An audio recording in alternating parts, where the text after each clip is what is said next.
வணக்கம். கதையின் பெயர் விட்டு விடுதலையாகி அத்தியாயம் 3. மத்தியானம் சாப்பாடு முடிந்ததும் எல்லோரும் அவரவர் அறைகளில் தூங்கப் போய்விட்டார்கள். இந்த ஊர் வெக்கையில் வயதானவர்கள், அதுவும் நேளிலேயே நாற்காலியில் அமர்ந்து வேலை செய்த மத்திய வர்க்கத்தினருக்கு வெயிலில் எதுவும் செய்ய ஓடாது. திருமலை தன் அறையில் படுக்கையில் சாய்ந்து கொண்டு எதையோ யோசித்தபடி உறங்க முயற்சி செய்து கொண்டிருந்தார். அவருடைய மகன் நம்பி ஆப்பிரிக்காவில் கென்யாவில் எண்ணெய் விநியோக கம்பெனியில் வேலை செய்கிறான். மகள் கனடாவில் கணினியில் எதையோ எழுதி கொண்டிருக்கிறாள். பிள்ளைகள் இப்படி திசை கொன்றாக போய்விடும் என்று அவர் ஒரு நாளும் கனவில் கூட கண்டதில்லை. தன் அக்காவை நினைத்து பார்த்தார். அவளும் இறந்து போய் 2 வருடங்கள் ஆகின்றன. பிறந்ததிலிருந்து ஒரே ஊரில் வாழ்ந்து கழித்தவள். திருமலை அடிக்கடி வேலையில் மாறுதல்கள் பெற்று திருநெல்வேலி, தஞ்சாவூர், மதுரை, திருப்பூர், சாத்தான்குளம் என்று பல ஊர்களில் இருந்தவர். அங்கங்கே நண்பர்கள் உண்டு, போக்குவரத்தும் உண்டு. ஆனால் இங்கே வந்து ஏன் மாட்டிக்கொண்டோம் என்று அவர் அடிக்கடி நினைப்பார். 2 பிள்ளைகளுக்கும் திருமணமாகி பிள்ளைகள் இருந்தாலும் கண்காணாத இடத்தில் சட்டென்று கிளம்பி போனால் பார்க்க முடியாத இடத்தில் இருப்பது கொஞ்சம் மனதில் வலித்தது. ஆனால் நவீன காலமும் டாலரும் பல இந்தியர்களை பல நாடுகளுக்கு அனுப்பி வைக்கின்றன. திரும்பிவிடலாம் என்ற நம்பிக்கையுடன் தான் எல்லோரும் போகிறார்கள். ஆனால் முடியுமா?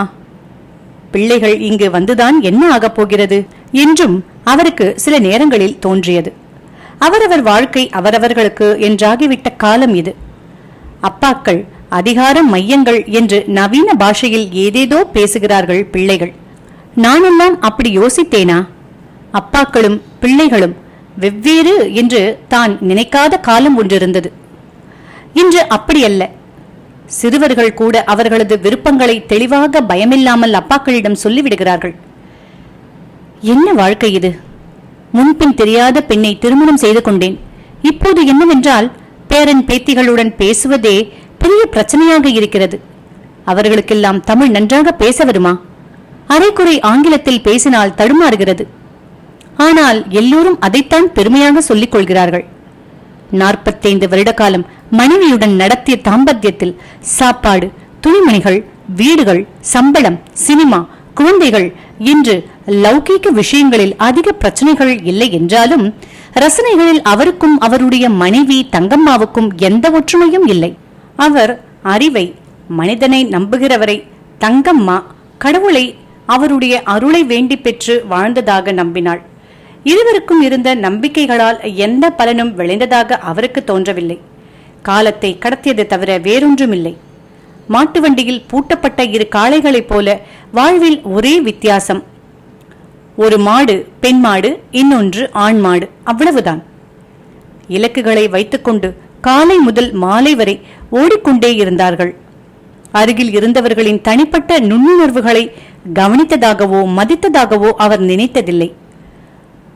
அவளை கேட்டாலும் இதே பதிலை சொல்லி இருக்கக்கூடும். இப்படி எதிரும் புதிருமான இருவர் திருமணம் என்ற இறுக்கத்தின் காரணமாக சேர்ந்தே வாழ்வது அது கூட அன்புதானோ? அன்பு, கடமை என்ற எந்த பெயரில் அழைத்தால் என்ன? பெயர்களா முக்கியம்? வார்த்தைகளில் பிடிபடாத ஒரு நிறுவனம்தான் திருமணமோ? அவரவருக்கு அழைத்தபடி வாழ்வதுதான் செய்ய வேண்டியதோ? அவர் விழித்துக் கொண்ட போதுதான் தான் தூங்கிவிட்டிருக்கிறோம் என்பதே புரிந்தது. நன்றாக இருட்டிவிட்டிருந்தது. வராண்டாவில் வெளிச்சம் தெரிந்தது. சாப்பாட்டு நேரம் ஆகவில்லை. மாலை டீ, சமோசாவை விட்டுவிட்டோம் என்று நினைத்து பார்த்தார். வழக்கமாக யாராவது எழுப்பி விடுவார்கள். இன்று முத்துப்பாண்டியும் தூங்கி இருக்கக்கூடும். கட்டிலில் எழுந்து அமர்ந்தார். மணியடித்தால் சாப்பாடு. அதைத்தான் இங்கே அநேகம் பேர் பேசிக் கொண்டிருப்பார்கள். அதுவும் ருசியாக போடுகிறார்களாம். அதிலும் அவருக்கு சந்தேகம் இருந்தது. ருசி என்ற ஒன்று தனியாக இருக்கிறதா என்ன? அவரவர் குடும்பங்களில் பழகிவிட்டது. பிறகு ஹோட்டல்கள் ஒவ்வொரு முறையும் நன்றாக இருந்தாலும் கொஞ்சம் வேறு மாதிரி இருந்தால்தானே சலிப்பில்லாமல் இருக்கும். சாப்பாட்டை நம்பித்தான் நான் இங்கு வந்தேனா? அவருக்கு ஒரு வரி ஞாபகம் வந்தது. சோற்றுக்கோ வந்ததிந்த பஞ்சம். வீடென்பது என்ன? இங்கே இருப்பது போல் சாப்பாடும் இருக்க இடமும் கிடைத்துவிட்டால் இது ஸ்வர்க்கம் ஆகிவிடுமா? வயதான காலத்தில் உண்பதும் உறங்குவதும் தான் செய்ய கிடைத்த செயல்களா? வீட்டில் காதல் என்னும் சிறகை விரித்து இருவர் பறந்தாலும், ஒருவருக்கொருவர் பிடிக்காமலே போய்விட்டாலும், ஒருவருக்கு பிடித்து ஒருவருக்கு பிடிக்காமல் இருந்தாலும், திருமணம் என்பதற்கு சமூகத்தில் இருக்கும் நடைமுறை அர்த்தம் காமமும் லௌகீகமும் தான். உழைத்து வந்தால் ஓய்வெடுக்க ஓரிடம், மனம் இளைப்பாறும் இடம், உலகத்தின் மிக சிறிய கூட்டணி, எல்லா ஆடம்பரங்களையும் அலங்காரங்களையும் எடுத்துவிட்டால் ஒரு சரணாலயம், ரெஃப்யூஜ், அடைக்கலமாகும் இடம். அப்படி என்றால் பக்கத்து வீட்டுக்காரர், தெருக்காரர், ஊர்க்காரர் எல்லாம் என்ன உறவு? ஜாதி என்றோ இனம் என்றோ மொழி என்றோ வருவது மட்டும்தானா? ஆனால் அதை மீறியும் உறவுகள் இருக்கின்றனவே. எங்கேயோ எப்போது ஒரு முறை நம்மை பார்க்கிற ஒருவர் மீண்டும் நம்மை பார்க்க முடியாது என்று தெரிந்தே மிகப்பெரிய உதவிகளை செய்கிறவர் எந்த வகையில் வருகிறார்?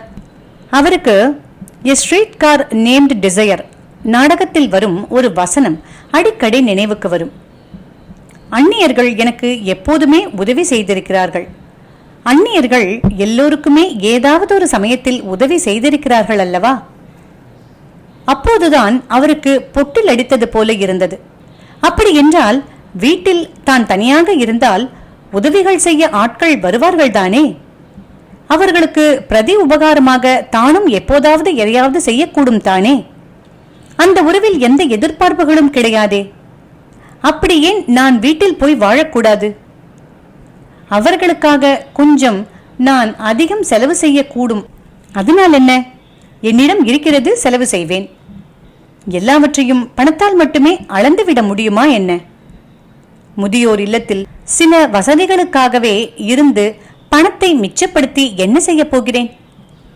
பக்கத்து வீட்டில் இருக்கும் பெரியவர்களும் சிறியவர்களும், தெருவில் இருக்கும் கடைக்காரர்களும், வண்டியில் பொருட்களை கொண்டு வந்து தினமும் விற்று பிழைப்பவர்களும், தெருக்கள் எவ்வளவு சுவாரஸ்யங்களை தம்முள் வைத்திருக்கின்றன. காதல் கதைகள் முதல் வெட்டு குத்து திருட்டு வரை எல்லாம் தானே சமூகம், வாழ்க்கை. இப்படி ஒரு முதியவர் இல்லம் என்பது என்ன? எல்லா வசதிகளும் கொண்ட சிறைச்சாலை. உடனே பயமுறுத்தும் கதைகளை சொல்லிவிடுவார்கள். அன்றைக்கு ஒரு பாட்டியை ஒருவன் கொலை செய்துவிட்டு நகையை கொண்டு போய்விட்டான். ஒரு கிழவரை கொலை செய்துவிட்டு பணத்தை திருடி சென்று விட்டான். இந்த கதைகளில் சாகிறவர்கள் என்ன சாகாவரம் பெற்று வந்தவர்களா? தடுக்கி விழுந்தால் கூட உயிர் போயிருக்க கூடும். நல்ல வேளை, ஒரு திருடன் கொலைப்பழியை ஏற்றுக்கொண்டு விட்டான். நாம் பெரிய மனிதர்களாக கனவான்களாக இருப்பதற்கு அப்படி ஆட்கள் நமக்கு தேவைப்படுகிறார்கள். இத்தனை வருடங்கள் நாம் கனவான்களாக இருந்ததற்கும் அவர்கள் திருடர்களாக இருந்ததற்கும் முடிவாக ஒரு சமன்பாடு நிகழ்ந்தால் அது கொலையாகத்தான் முடிய வேண்டும் என்பதில்லை. அந்த கிழவர் அவராகவே பணத்தை வழங்கி இருக்கலாம், அல்லது அந்த கிழவி நகையை அவளாகவே வழங்கி இருந்திருக்க கூடும். அப்படி ஒரு உறவை நாம் அமைத்துக் கொள்ளவில்லையே. திருமலை இப்படியெல்லாம் யோசித்ததற்கு விளைவும் இருந்தது. அடுத்த மாதம் முதியோர் விடுதியை விட்டுவிட்டு தன் வீட்டில் தனியாக குடியிருக்கத் தொடங்கினார். யாராவது புதியவர்களும் பழையவர்களும் அவரை பார்க்க அவ்வப்போது வந்து கொண்டுதான் இருக்கிறார்கள். இதோடு இந்த கதை முடிவுற்றது. மீண்டும் ஒரு நல்ல கதையில் இணைவோம். நன்றி, வணக்கம்.